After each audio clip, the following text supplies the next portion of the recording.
Hey everyone, and welcome to another episode of the Local Influencers Podcast. I'm Abel, and today all three hosts are on the show. The world is going to end. Um, no, so I'm joined by co-hosts and social media managers Anne Marie and Abigail. Um, if you haven't heard from them, it's because they've been behind the scenes hiding. No, they're helping me play catch up because I sucked at advertising season 1. And so right now they've been busy bees helping me play catch up. So they've been behind we're the the scenes right power now. behind the throne. Yeah. So if you're chatting with us online, you're probably talking to one of them or maybe me, but I doubt because they usually respond faster than I do. Uh, so anyways, the three of us are here today because Anne Marie and I are actually going to be interviewing Abigail. We're going to be asking the tough questions. We might make her cry. So this is going to be a great interview, No. guys. So Abigail, I guess welcome to the Local Influencers Podcast. Thank you for Thank being you. here today. Feel so honored. Thank you for thank you for being late. I know. Sorry. I'm just So kidding. happy you're here and you can join us. Yes. Okay, so the reason why we're interviewing Abigail today is because Abigail, it's not only like online help, social media, and podcast host. She's actually she's a photographer, and on her official Instagram, simply Abigail Photography, she lists herself as photographer and concierge services. So, for our listeners, can you please tell us what is concierge services and how long have you been into photography? Concierge services is kind of like where you would go to the hotel and check in and get all your info. That's kind of what I do, except I just had an abundance of resources that I was able to do. So I just thought I would advertise it. So I do like notaries, I do babysitting, tutoring, pet services, like stuff like that. So I just called it concierge service because basically I'm the concierge service of my business. And I've been doing photography since I was 16. That's when I got my first camera. What was your first camera? My first camera was actually my mom's camera. It was a Nikon D3100. I still have it. It's pretty old, but it doesn't work as well. So, were you? You're 16. You're in high school. Were you in like yearbook and stuff like that? Did you learn how to use a camera like that? Because I've had like a DSLR camera, and those are like for people who don't know, it's like like the more professional type of cameras, and they're kind of hard to use. They're very. I had to watch a lot of YouTube videos. Yeah. It was ironic because I bought that camera for YouTube videos, and I had to watch YouTube videos to learn how to make YouTube videos. Like, so how did know you? how to use it? I did learn, but eventually, like I just recently actually just sold it because I really hated setting it up and doing all that drama. I'm like, my iPhone takes 4K video. Like, why do I? I don't need this camera anymore. So, yeah. So, how did you go about learning that? And because photography is a form of art, and so Yeah. how did you go about learning that? And did you catch on right away? Yes, I was actually in yearbook when I was in middle school, but it wasn't like those fancy cameras. It was literally just a point and shoot, cheap $50 camera that they gave us. It wasn't until high school that I actually started to learn the basics of the camera. They kind of just gave us the camera and said, here you go. So I took it upon myself to learn how to do it. I started out with the sports pictures, and then I just grew into starting my own business because I really liked it. So I take pictures of anything and everything. I saw that. I totally creeped your social media, and I saw such a wide genre of wildlife, concerts, weddings, football games. I was like, she's doing it all. Yes. What's your favorite genre out of all of those? I would have to say wildlife. It's because it requires such a level of patience that a lot of people don't have. Most people just want to take the picture. I'm person. I don't. It took me a while to get there too, but it's most people just want the picture and they go. But with wildlife, you have to like sit in one area. You have to be quiet. You have to sit for a long time until you can finally get that perfect shot. So I kind of like it more. Do you get like in deep with it if you're like stalking like a bunny or something and you get down there? I watch these videos. Sometimes. Most of them it's just by chance that I happen to look and it's right there. But sometimes I'm like that. I'm like, wait, who's the predator here? That's funny. I do not have the patience. Like I saw you took a picture of like butterflies and stuff, and I'm like, girl, like yes, you have to have patience because like it's like perfect. It was like perfect timing. Like the butterflies usually if you get close to them, they like just like fly away, right? Fly like, away, yes. And that's so like me with dragonflies. I'm like, I do not have the patience for that.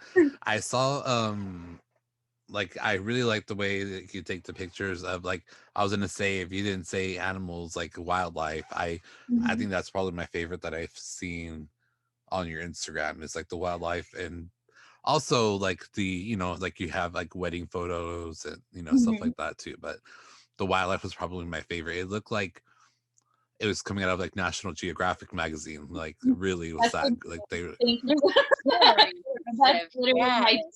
were the first things that caught my eye were the wildlife. I mean, the others were just as impressive. It was just it felt more. I think it's the colors of the wildlife also, like the colors, and they pop and they stand out.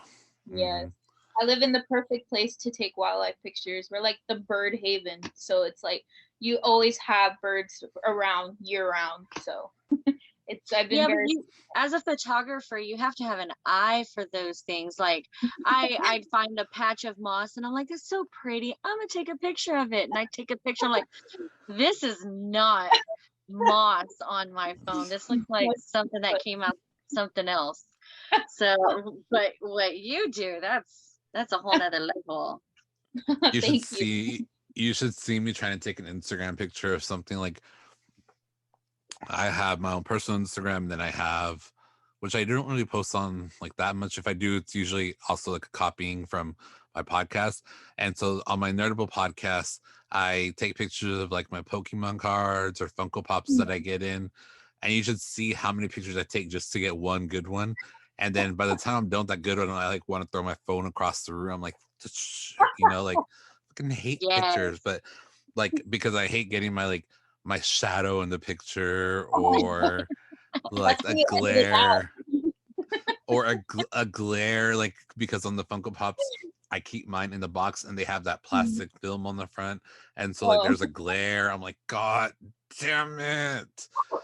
It irritates the hell out of me, and I don't have the patience to edit that either. That's why I don't even edit our podcast. That's why people like I'm not editing this podcast, guys. Only if someone tells me like, hey, I shouldn't have said that. I edit it out, but like I hate editing podcasts. So I'm just like, girl, it's going out the way it is. Okay, like this is real life. Okay, I'll be careful of what I say. So let's talk about like. Oh, sorry. Go ahead. I have like folders inside my phone of all these different trees and stuff, and I'm like, I can't use this. This is all terrible. How do you choose? I mean, you clearly have an eye for that Abel and I don't. I have the same problem. It's like you want to show one picture to somebody and you're like, forget it. Just forget it. I'll find it another time. But I'll have like 60 pictures and choose one. It's just, I don't know. I edit all of them, to be honest. I know every photographer is going to cringe when I say that, but I just edit all of them and then I pick the one that I like the most. Sometimes I'll edit it like a different way or slightly different, and I very rarely edit the wildlife pictures. I like wildlife. I think we should protect it and preserve it. So I like the way that you see it the way I saw it. So it's, if anything, it's just to get rid of shadows. That's it. But so yeah, there will be some where it's like the dragonfly one I posted. I had 20 pictures of it and all of them were all messed up because they were flying everywhere. And I'm like, thank God this one came out good. And what do you use to? What programs do you use to edit?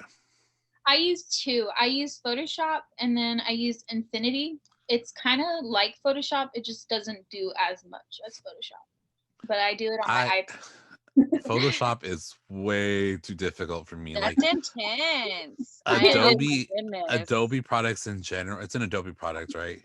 Yes. Those things, I'm like, I don't have time for I Adobe. love them though. Me and Once Adobe you are learn not how to do it, friends. Once you learn how to do it, it's easy. But sometimes I have like a sticker of Photoshop shortcuts, the key shortcuts on my laptop. yes. I forget. I have Yeah. courses upon courses that I still haven't touched to learn all these new things. And yeah, those are intense. The There's Photoshop, at least, that is some skill. Yeah, and then like to create images and stuff, I'm like, thank God for Canva, because that's like drag and drop, and I can do that. Like that's fun. Drag and drop and copy and paste, and we're done. That's I so don't got funny. time for like it's just like I use iMovie to like edit like my podcasts and videos, which again I said I hate editing, but I do put in like intro music and stuff. But like there's this other program, I can't think of it, that a lot of people like YouTubers use. It's Final Cut Pro. Oh yeah, It's I like heard about that. $500 million. Okay, not really. It's like 300. It's like 200 to 300. But Yeah, that's not a lot. 200 to 300. And I did a trial of it one time. I'm like, no, I don't know what the hell I'm doing. There's all these buttons, and no, we're not doing that. I don't have time for that. Like I just want to play. Like let's go. So your concierge services, you say you have like a variety of things. How do you promote that to people? Like, do people just yeah, how do you promote that? Because like I said, I wasn't sure what you had to offer. Like, do you have a website? Have you considered creating a website for that? That way you can. I did have a website, but I found that it didn't generate enough traffic. So I thought that I get more traffic from Facebook with that kind of stuff. So I thought, okay, well, I'll just stick to Facebook for now. And then once I get more traffic, I'll restart it. It was kind of sad to delete my website, but it's okay. I more advertise that on Facebook because it's more of that age range. More people will find stuff like that on Facebook rather than Instagram. Nobody just searches up notary on Instagram. So that's where I kind of do it more. So yeah. It's cool that you do a variety of things, but like I said, the photography, I think you did really well. Have you ever considered like printing out your images and maybe like printing them out like into Canvas or something, and then having them like to sell here locally? I haven't done it to sell. I've done it for like friends and family, but to be honest, I didn't think my pictures were that good to do that. So I just never really like looked into it or where to go or stuff like that. So I just kind of do it as gifts. No, you Those are really some should. good gifts. Yeah, you really should print them and then take them, like have them printed like on like on that like really thick paper, or like that canvas, like a canvas material. You should have them printed out there. And I know like Walgreens does it, and then Walgreens, this is not a plug for Walgreens, they are not a sponsor. Walgreens will like a lot of the times it's expensive, but if you like just search like photo coupons from Walgreens, they always have coupons for their prints, like of all kinds. Like so if you do that you and then can go and just use sell the them receipt paper that they give you and just do it off of that. yeah, and then take them to these like you should apply to be vendors at these local markets that we have here in town. I will look into that. You really should. Your art, I mean, it's nice work, so it's not like it's mediocre stuff. So if it was, I'd be like, girl, don't do that. I've seen that happen where they've put it on postcards or things like that, and you could actually do that through Canva. Yes, I've done that before. I went to Alaska for my graduation trip a few years ago, and I wanted to get them postcards, but I didn't want to get the like cheesy tourist ones, so I put my pictures on there and I just sent them out. That's like, a "Here you cool go." idea. That's I still when got you're in the when you're in Alaska. This is gonna sound dumb, but when you were in Alaska, did you see polar bears? I didn't. I want a polar bear. I really thought that I was gonna see one because it was a cruise. So I was like, okay, we're gonna see polar bear, we're gonna see And bears, seals. we're gonna see moose, we saw a bunch of seals. A I bunch of love them. I want one too. I don't think you want I one. want a seal. I want a I polar think you're in the bear. wrong environment there, I Abel. want a penguin. I want a penguin. Like I want I like think you got short, it. like chubby animals. I love. Like they're just adorable, and I want them all. That's so funny. If they're Aww. short and chunky, I want them. That's why the podcast, my Nerdable podcast, that's why it's a penguin with glasses on, because I want a penguin. Aw. That's too funny. Yes. Anyways, enough about the things that I'll never have. Where have you ever considered about like working? I know you do this kind of like freelance, like you kind of just do it as a hobby. Are you doing it more as a hobby and then like you do it for people that you know, or do you have a place that people can like hire you for like services for like your photography services? They can I do it both. I'm actually going to school right now. I'm majoring in special education, so I'm a full-time substitute teacher.